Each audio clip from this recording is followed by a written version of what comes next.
ये जो आपने पूंजी बनाई है इतनी मेहनत से, ये ऐसी जगह होनी चाहिए कि जरूरत के समय एकदम से आप इस्तेमाल कर सकें। नमस्कार, खाता बुक के नए वीडियो में आपका स्वागत है। टाइटल से आप सब समझ गए होंगे कि आज हम क्या बात करने वाले हैं। आज की वीडियो में हम जानेंगे इमरजेंसी फंड्स के बारे में। ये क्या होते हैं, इनको कहां रखना चाहिए और आपके धंधे में ये कैसे मददगार साबित होंगे। सबसे पहले जान लेते हैं कि इमरजेंसी फंड्स होते क्या हैं। दोस्तों, नाम से ही आप समझ सकते हैं कि किसी इमरजेंसी के टाइम के लिए कुछ पैसों को आपने अलग से जमा करके कभी रखे हैं, वही हैं आपके इमरजेंसी फंड्स। आपके घर में आपने ऐसे किया होगा कई बार, या घर की औरतें जरूर ऐसा करती हैं। कुछ पैसे पलंग में छुपाकर, कुछ बरनी में, कभी अलमारियों में, ऐसे जगह जगह पे रखती हैं ताकि यदि कोई अचानक मुश्किल आ जाए, भगवान ना करे कभी किसी के ऊपर कोई मुसीबत आए, तो ये इकट्ठे हुए पैसे काम आ सके।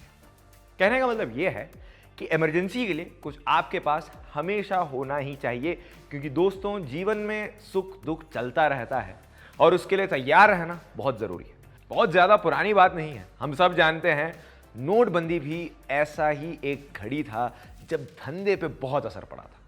कोरोना का समय तो और भी ज्यादा कठिन था पूरी दुनिया के लिए। कितने सारे लोगों के धंधे ठप हो गए और उससे भी बड़ा नुकसान हमने झेला कि हमारे करीबी लोग हमारे बीच नहीं रहे। तो ऐसे टाइम के लिए भले ही बिजनेस हो या हेल्थ की कोई टेंशन हो या कोई और परेशानी हो, इमरजेंसी फंड्स होने ही चाहिए। कितने फंड्स जमा करें? दोस्तों, ये एक ऐसी चीज है जो आप पे भी निर्भर करती है। आपकी दुकान कितनी बड़ी है, खर्चे कितने होते हैं, कोई ईएमआई या कोई उधारी है आप पे या नहीं, आपकी दुकान में कितने लोग काम पे लगे हुए हैं, इस तरह की और भी बहुत सारी चीजें हैं। मेरे तजुर्बे के हिसाब से आपको कम से कम 4 से 5 महीनों का एक इमरजेंसी फंड बनाना चाहिए। अब ये करना कैसे है? तो सबसे पहले आपको हिसाब लगाना होगा कि एक महीने में आपके क्या क्या जरूरी खर्चे होते हैं। दुकान का किराया होगा, आपके दुकान के लड़कों की तनख्वाह या दिहाड़ी, बिजली का बिल, सौदा ट्रांसपोर्ट करने में जो खर्चा होता है वो है, और स्टॉक खरीदने का तो है ही। ऐसे और भी कुछ फिक्स खर्चे होते हैं एक किराना दुकान में हर महीने, तो उनको भी इस लिस्ट में जोड़ दीजिए और एक अंदाजन अमाउंट निकाल लीजिए अपने महीने के खर्चे का। तो जो भी ये रकम आई है आपकी, मान लीजिए 1 लाख है उदाहरण के तौर पर, तो आपका इमरजेंसी फंड 4 महीने का होगा, यानी 4 लाख रुपए। और एक जरूरी बात, धंधे में ऊपर नीचे होता ही रहता है, आप सब जानते ही।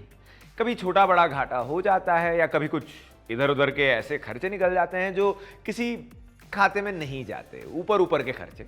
कभी किसी वर्कर को एडवांस देना पड़ा या फिर ऐसी और बहुत सारी चीजें। इसीलिए जब आप अपने खर्चों की लिस्ट बना रहे होंगे तो उसमें घाटे की संभावना और इधर उधर के खर्चों का अंदाजन जोड़ लीजिएगा।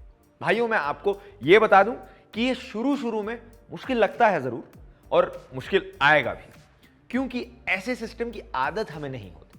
अब ट्राई कीजिए, चाहे तो शुरू में केवल 2 महीने का बनाइए, फिर जब आपको ये सब अच्छे से समझ में आ जाए, आप इसको मैनेज करना सीख लें, तब आप 4-5 महीने या उससे ज्यादा का भी कर सकते हैं। 1 साल का भी आप कर सकते हैं। आप चाहें तो 2 तरह के इमरजेंसी फंड्स बना के रख सकते हैं। एक हो गया शॉर्ट टर्म फंड्स, यानी जिसमें आप कम पैसे रख सकते हैं, जैसे कि आपने 1 या 2 महीने का खर्चा जमा कर लिया तो इसमें रख दीजिए। फिर आप लॉन्ग टर्म फंड्स भी रख सकते हैं जिसमें आप ज्यादा पैसा जमा करेंगे, मान लीजिए 6 से 7 महीने या फिर 1 साल।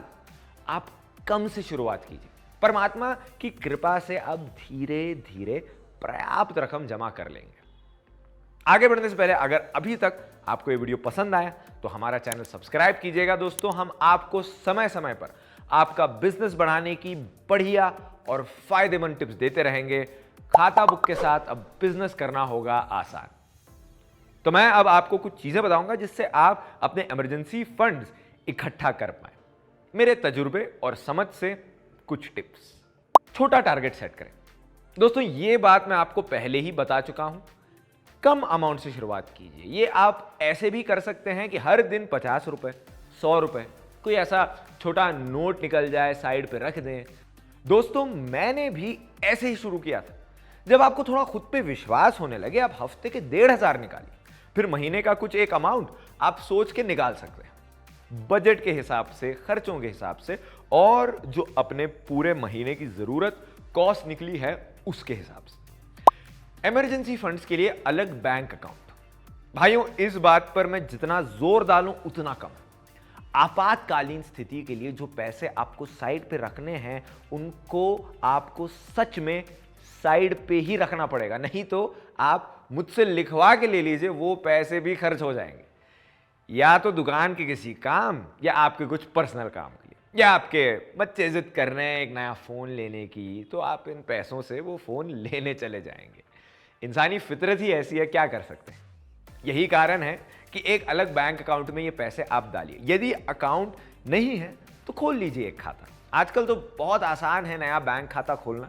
ये जरूर कीजिए, आपको पता भी नहीं चलेगा पैसे कहां खर्च हो गए यदि ऐसा ना किया तो। कट डाउन योर एक्सपेंसेस, ये थोड़ा मुश्किल काम है, पर अगर कोशिश की जाए तो आप कर पाएंगे।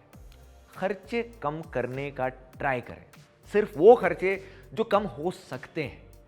अरे भाई, ऐसा ना हो कि मैं बोल रहा हूं तो आप जरूरतों में भी कंजूसी करने लगे। याद रखिए कि धंधे के साथ साथ सेविंग्स करनी ही करनी है। यदि कोई ऐसे खर्चे हैं जो आपको लगता है कि टल सकते हैं, या फिर अभी अगर ये ना करें तो चल जाएगा, तो कुछ समय के लिए, जब तक एक पर्याप्त राशि जमा ना हो जाए फंड के लिए, तो ऐसा जरूर कीजिएगा। लंप सम अमाउंट फंड्स के लिए उपयोग करें।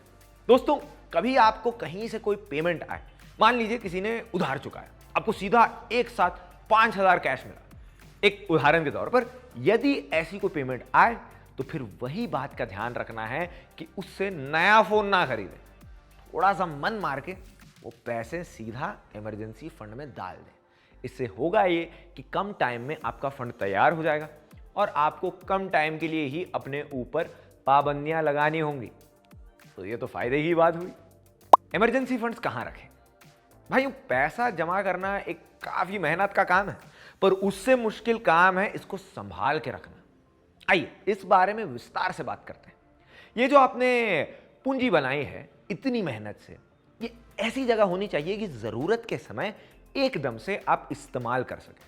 ऐसा ना हो कि जमा करके तो रख लिए पर वो काम ही ना आ पाए, फिर हुआ ये कि आपको उधार लेना पड़ा और आपकी सारी मेहनत हो गई बेकार। तो कहां कहां ये पैसे नहीं होने चाहिए? स्टॉक्स या शेयर्स, यदि आप इन्वेस्टमेंट करते हैं तो बहुत अच्छी बात है, पर ये वाले पैसे इमरजेंसी के लिए हैं तो इनको कहीं स्टॉक वगैरह में मत लगाइए, नहीं तो ये पैसे आपके काम नहीं आएंगे। इमरजेंसी में आपको तुरंत से पहले हाथ में पैसे होने चाहिए, याद रखिएगा। प्रॉपर्टी में पैसा लगा दिया अगर, तो कोई गारंटी नहीं है कि टाइम पे कैश मिल जाए। उस समय यदि आपकी प्रॉपर्टी नहीं बिकी, तो रेट सही नहीं लग पाया, तो प्रॉपर्टी जरूर खरीदिए, लेकिन इन पैसों से नहीं। गोल्ड, प्रॉपर्टी की तरह गोल्ड में भी वही परेशानियां हैं। रेट ऊपर नीचे होता रहता है, सही समय पे और मनचाहे रेट पर शायद ना मिल पाए आपको पैसा, तो फिर परेशानी हो सकती है। एफडी, दोस्तों एफडी यानी फिक्स्ड डिपॉजिट के मैच्योर होने का यानी पूरा होने का एक समय होता है। यदि उस समय से पहले आपने अपनी एफडी तुड़वा ली तो कुछ पैसा भरना पड़ता है, उसके लिए पेनल्टी लगती है उसकी। तो आपातकालीन समय है, 50,000 रुपए चाहिए थे, एफडी तुड़वाए तो मिले केवल 40,000। ये मैं उदाहरण ले रहा हूं दोस्तों, पेनल्टी कितनी लगेगी वो निर्भर करता है। कहने का मतलब ये है कि अपने इमरजेंसी फंड की एफडी ना करवाएं। एक तो पूरा अमाउंट नहीं मिलेगा, ऊपर से इसको मिलने में 2, 3, 4 दिन का समय भी लग सकता है, और अगर बीच में शनिवार रविवार पड़ गया तो फिर और भी समय लगेगा। ये आपके साथ नहीं होना चाहिए उस टाइम पे, इस बात का ध्यान रखें। म्यूचुअल फंड्स और बाकी सिक्योरिटीज, म्यूचुअल फंड्स के साथ भी एफडी वाली दिक्कत आएगी। टाइम पर पैसा नहीं मिलेगा, और अगर भगवान ना करे ये पैसा डूब गया तो कहीं और भी यदि आपने कुछ पैसे लगाए हैं तो वो भी सेफ नहीं है, क्योंकि कभी भी कोई भी घाटा हो सकता है। इमरजेंसी फंड्स नाम ही ऐसा है, इस पैसे को सुरक्षित जगह पे ही रखना जहां पे रिस्क ना हो।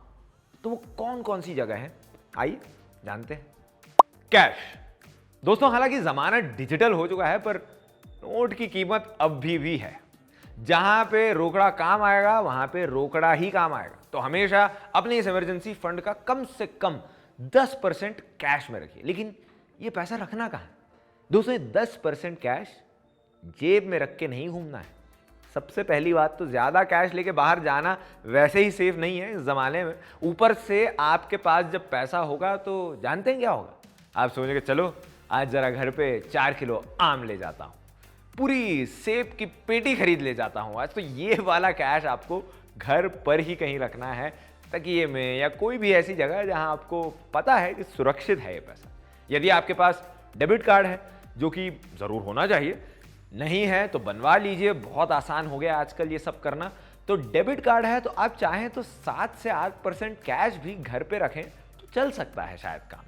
जरूरत पड़ने पर सीधा एटीएम गए और पैसा निकाल के ला लिए। Bank deposit. आपने कैश निकालने के साथ रख लिया अपने पास, अब 20 से 25% अपने बैंक खाते में जमा कर दीजिए। मैं फिर से दोहराऊंगा कि अपने घर पे ज्यादा कैश मत रखिए। अब तक आप जान गए होंगे कि मैं इस बात पे क्यों जोर डाल रहा हूं। इन्वेस्टमेंट। भाइयों, 10% आपने नकद रख लिया, 20% बैंक में जमा कर दिया। अब जो बचा हुआ 70% है वो आप इन्वेस्ट करिए, लेकिन सेफ इन्वेस्टमेंट, वैसी वाली इन्वेस्टमेंट जिसमें घाटे ना हो सकें और आपको जल्दी से जल्दी पैसा वापस मिल जाए। ऐसा एक विकल्प है लिक्विड म्यूचुअल फंड। इसमें और म्यूचुअल फंड में क्या अंतर है? सबसे बड़ा फायदा, इसको प्राप्त करने के लिए कोई पेनल्टी नहीं लगेगी, पूरा अमाउंट मिलेगा आपको। और दूसरी बात यह कि केवल 24 घंटे के अंदर आपको मिल जाएगा ये सारा पैसा। पर हां, शनिवार और रविवार वाला चक्कर इसमें भी है भाई, उसका आपको थोड़ा ध्यान रखना पड़ेगा। इसके लिए हमको वो कैश रखना है और बैंक में थोड़ा सा डाल के रखना है, समझे? लिक्विड म्यूचुअल फंड्स पे आप 5 से 7% तक कमा सकते हैं, जो कि एफडी से हल्का सा बेहतर है। Credit card. भाई मान लीजिए कोई बहुत बड़ी कोई आपत्ति आ गई, आपको एकदम अभी के अभी पैसा चाहिए, आपके पास 24 घंटे की मोहलत नहीं है। लिक्विड म्यूचुअल फंड्स भी तब काम नहीं आएंगे आपके। ऐसे समय में हम क्या करें? इस टाइम पे एक क्रेडिट कार्ड काम आ सकता है। भाई लोग, तजुर्बे से बोल रहा हूं कि क्रेडिट कार्ड हो यदि पास में तो अच्छा रहता है। 50,000 चाहिए थे आपको, है आपके पास, लेकिन रोकड़ा नहीं है अभी। तो करना यह है कि क्रेडिट कार्ड की मदद से फिलहाल पेमेंट कर दीजिए और साथ ही में ध्यान रखिए कि क्रेडिट कार्ड का बिल भरने की जो डेट है उसके आसपास ये म्यूचुअल फंड के पैसे निकालने की प्रक्रिया शुरू कर दीजिए और फिर उस बिल को भर दीजिएगा। दोस्तों, क्रेडिट कार्ड कैसे काम करता है यदि आप जानना चाहते हैं तो कमेंट्स में बताइए, हम एक वीडियो उस पर लेके आएंगे अगर आप कहेंगे तो। संक्षिप्त में कहें तो इमरजेंसी फंड्स होना बहुत जरूरी है धंधे में, और वैसे भी इस इमरजेंसी फंड को संभाल के रखना चाहिए और व्यवस्थित तरीके से मेंटेन करना चाहिए ताकि मुसीबत में आपको कहीं हाथ ना फैलाना पड़े। मैं उम्मीद करता हूं और दुआ करता हूं आप सब एक पर्याप्त राशि जमा कर पाए। तो इसी के साथ भाइयों, मैं आपसे हाथ जोड़कर विदा लेता हूं। अगर आप सब भाई लोग डिजिटल पेमेंट्स के बारे में जानना चाहते हैं तो डिस्क्रिप्शन में दिए हुए लिंक पर जाके आप देख सकते हैं। हमने काफी विस्तार में इस विषय पर बात की है और उम्मीद करता हूं आपको ये वीडियो पसंद आया होगा। कमेंट्स में जरूर बताइए कि अगले वीडियोस में आप क्या देखना पसंद करेंगे। नमस्कार।